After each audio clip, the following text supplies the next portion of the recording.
વડોદરા શહેરની આંગણવાડીમાં વોટર કુલરમાં કથિત કૌભાંડના આરોપ લાગ્યા છે। 438 આંગણવાડીમાં વોટર કુલર મૂક્યાનું કાગળ પર દર્શાવવામાં આવ્યું। જો કે વાસ્તવમાં 2 કરોડ 5 લાખના ખર્ચે માત્ર 338 કુલર જ બિલ બતાવવામાં આવ્યું છે। આટલું જ નહીં, વોટર કુલર એવા સ્થળ પર મૂકવામાં આવ્યા જ્યાં કુલર ચાલી શકે તેમ નથી। મોટાભાગના તમામ કુલરો બંધ હાલતમાં છે। એ પણ એક બે નહીં, છેલ્લા ઘણા વર્ષોથી આ જ પ્રકારે તે બંધ હાલતમાં છે। કુલર બંધ થવા પાછળ કારણ એ છે કે આંગણવાડી પર પાણીની ટાંકી જ નથી, તો કેટલીક જગ્યાએ પાણીની મોટરનો અભાવ છે। હવે જ્યાં કનેક્શન જ ન હોય ત્યાં આંગણવાડી માટે કુલર કેમ ખરીદવામાં આવ્યા તે સૌથી મોટો સવાલ છે। એકવાર વોટર કુલર પાછળ સરેરાશ 60,000 રૂપિયાનો ખર્ચ કરાયો। વોટર કુલરની ખરીદી પણ બજાર ભાવ કરતા ઊંચા ભાવે કરવામાં આવી। તાજેતરમાં આરટીઆઈ એક્ટિવિસ્ટ તરફથી અરજી કરાતા આ કથિત કૌભાંડ સામે આવ્યું છે। અગાઉ ફાયર વિભાગના સાધનોની ખરીદીમાં પણ કૌભાંડ સામે આવ્યું હતું। આરોગ્ય અધિકારી ડોક્ટર દેવેશ પટેલ સહિત 3 અધિકારીઓને સસ્પેન્ડ કરવામાં આવ્યા છે। આજ દેવેશ પટેલના કાર્યકાળમાં વોટર કુલર પ્રોજેક્ટ હાથ ધરાયો હતો। આરટીઆઈ એક્ટિવિસ્ટે હવે ડોક્ટર દેવેશ પટેલ સહિતના અધિકારીઓ સામે તપાસની માંગ કરી છે। આરટીઆઈ એક્ટિવિસ્ટે હવે સસ્પેન્ડ નહીં પણ સીધા જ ફરજ મુક્ત કરી તમામ જવાબદારો સામે કાર્યવાહી કરવાની પણ માંગ કરી છે।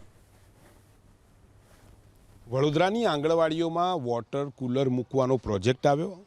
વોટર કુલર મુકાઈ ગયા, પરંતુ અનેક જગ્યાએ પહોંચ્યા નથી। તો કેટલીક જગ્યાએ પણ પાણીની સુવિધા જ નથી, પાણીની ટાંકી જ નથી। તો પછી કુલરમાં પાણી કેવી રીતે આવશે? બાળકો કેવી રીતે એ પાણી પીશે? સામાજિક કાર્યકર્તાએ ખૂબ જ મહેનત દ્વારા આરટીઆઈથી તમામ માહિતી પ્રાપ્ત કરી છે। અને આપ જોઈ શકો છો કે અહીંયા અત્યારે આપણે એક આંગણવાડી પહોંચ્યા છે ને તેમના વાત પણ કરવાની કોશિશ કરીશું। આપ જોઈ શકો છો અત્યારે જે કુલર છે, કેમ કે અહીંયા હજુ કોઈ વ્યવસ્થા લગાવવામાં જ નથી આવી, કેમ કે પાણીની કોઈ વ્યવસ્થા નથી। ઉપર ટાંકી હોવી જરૂરી છે તો અહીંયા પાણી પહોંચશે। હવે અંદર પણ જોઈ શકો છો જે બાળકો છે આંગણવાડીમાં ભણાવી રહ્યા છે બેન, અહીંયા ખૂબ મોટી સંખ્યામાં બાળકો છે।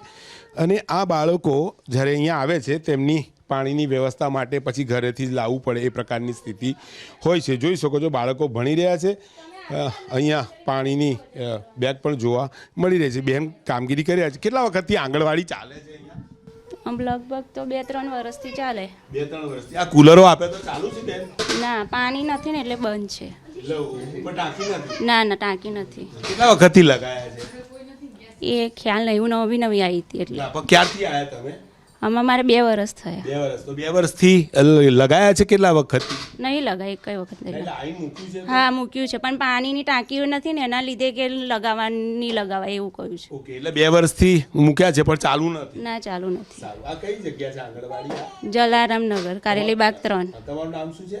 રાહુલજી શિવાનીબેન કુલદીપસિંહ। તો બેન કહી રહ્યા છે કે 2 વર્ષથી અહીંયા કુલરો મૂકી દેવામાં આવ્યા છે પરંતુ ચાલુ નથી। સવાલ એ છે કે જ્યારે બાળકો આપ જોઈ શકો છો અહીંયા ભણી રહ્યા છે, હવે તેમને પીવાનું પાણી લાવવાનું ક્યાંથી? માતા પિતા બાળકોને, પરેશભાઈ કેમેરામેન બતાવવાની કોશિશ કરશે। જુઓ બાળકો પણ અહીંયા પહોંચી રહ્યા છે, ભણી રહ્યા છે। હવે સામાજિક કાર્યકર્તાએ જે ખરેખર વાત ઉજાગર કરી છે તેમની સાથે વાત કરવાની કોશિશ કરીશું। કમલેશભાઈ, શું કહેશો? તમે જે ડિટેલ માગી કલેક્ટર વિભાગ પાસે, શું ડિટેલ મળી છે? વાસ્તવિકતા શું છે? કેમ કે 2 વર્ષથી અહીંયા કુલર તો પડ્યું છે, ચાલુ તો નથી, વ્યવસ્થાઓ તો મળી રહી નથી। 2024ની અંદર જ્યારે નવીન કુલર લગાવવામાં આવ્યા, ટોટલ બાલવાડી જે 438 બાલવાડી આખા વડોદરા શહેરમાં છે। હવે એમાંથી મુખ્ય વાત એ છે કે ભાઈ જે બાલવાડી છે એમાં 348 કુલર લગાવવામાં આવે, એટલે આખા વડોદરા શહેરની અંદર અલગ અલગ વિસ્તારોમાં અલગ અલગ બાલવાડીઓ છે, ત્યાં આગળ 348 કુલર લગાવવામાં આવે। પરંતુ ખાસ મહત્ત્વની વાત એ છે કે જે આંગણવાડીના જે બિલ છે, મારી પાસે જે આરટીઆઈ અધિનિયમ 2005 મુજબ જે માહિતી માંગવામાં આવી તે માહિતી મુજબના જે બિલ છે એ 343 જે બિલો મૂકવામાં આવે છે। એટલે કહેવાનો મતલબ કે એક બાલવાડીની અંદર એક કુલર લગાવવામાં આવે તો એની જે કિંમત છે 60,000 રૂપિયા જેટલી માતબર રકમ છે એક કુલરની। તો વડોદરા શહેરની અંદર ટોટલી જે 348 જે કુલરો મૂકવામાં આવે છે એની જે કિંમત થાય છે ટોટલ 2 કરોડ 5 લાખ 80,000ની માતબર રકમનો ખર્ચ કરવામાં આવે છે। એટલે કહેવાનો મતલબ કે મસ્ત મોટા પાયે ભ્રષ્ટાચાર આચર્યો છે અને જે તે કંપનીએ, જે તે કોન્ટ્રાક્ટરે જે કામગીરી કરી છે, આ કામગીરીની અંદર તમે જોઈ શકો છો કે જે કુલરો તો મૂકવામાં આવ્યા પરંતુ પાણીની ટાંકી જ ન હોય તો કુલરો ક્યાંથી મૂક્યા અને કઈ રીતે મૂક્યા? સવાલ જરૂર છે। 348 કુલર મૂકવાના લગાવ્યા છે 343. એટલે એમાં રકમ પણ જે છે એમાં કુલરની સંખ્યા લગાવવાની છે એના કરતાં ઓછી લગાવ્યા છે કુલર. હવે અનેક જગ્યાએ કુલર પહોંચ્યા નથી, તો જેટલી જગ્યાએ કુલર પહોંચ્યા છે ત્યાં પણ ચાલુ નથી. એટલે રાજ્ય સરકાર વ્યવસ્થા આપવા માંગે છે, પરંતુ ગ્રાઉન્ડ લેવલે શું ચાલી રહ્યું છે તે પણ ક્યાંક તપાસની જરૂર છે, જેથી જે નાના ભૂલકાઓ અહીંયા બાલવાડીમાં આવે છે તેમને પીવાનું પાણી મળી રહે. અને ખાસ ઉનાળાની સમસ્યા સૌથી વધુ છે.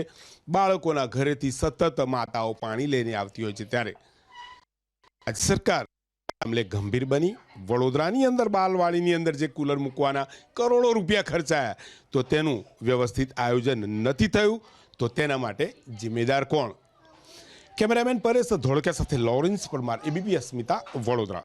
બંધ હોય કુલર તો છોકરાઓ બોટલ લઈ આવે ઘરેથી, કાં તો પછી આજુબાજુમાંથી લઈ લે, કાં તો પછી આ લોકો જગ મંગાવી લે. છોકરાઓને આ વાલીઓને કહીએ બોટલ ઘરેથી ભરી લાવે, કાં તો પછી આ લોકો બાળમારની વાળા જગ લઈ આવે છે. વહેલું ચાલુ થવું જોઈએ ને બાળકોને ટાઈમસર પાણી મળવું જોઈએ ચોખ્ખું. જગ લાવે જ છે પાણીનો, જમવા બેહે ને તારે બધાને ગ્લાસ પાણી બી આપે છે. મેં લગભગ વરસથી અહીંયા આવું છું એટલે મને બધી ખબર. ચાલુ નહીં બરાબર, પણ મેડમે અરજી આપી. આ પેલા સામેવાળા આવે તો બનાવે ને, એમાં મેડમનો તો બચારાનો વાંક નહીં ને.